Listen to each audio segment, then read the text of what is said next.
এটা মুন্ডমালিনীতলার ঘাট।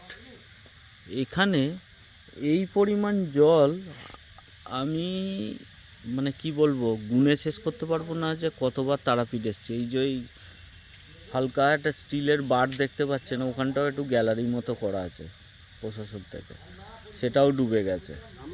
মানে এত পরিমাণ জল।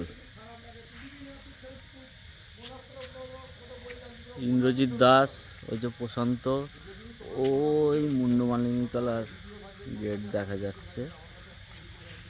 এটা হচ্ছে একদম টপের গ্যালারি, দুটো গ্যালারি করা আছে।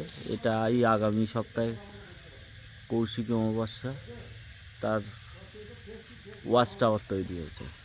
এখানে দুটো গ্যালারি, যারা মুন্ডমালিনীতলায় এসেছেন নিশ্চয়ই জানেন, দুটো গ্যালারি টাইপ করা আছে, একটা এইটা আর একটা এইটা। এটা পুরো জলের তলায় এই মুহূর্তে।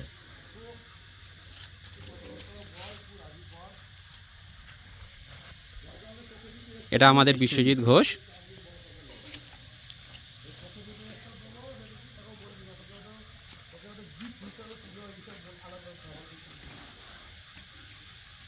ধন্যবাদ আমাদের সাথে থাকার জন্য।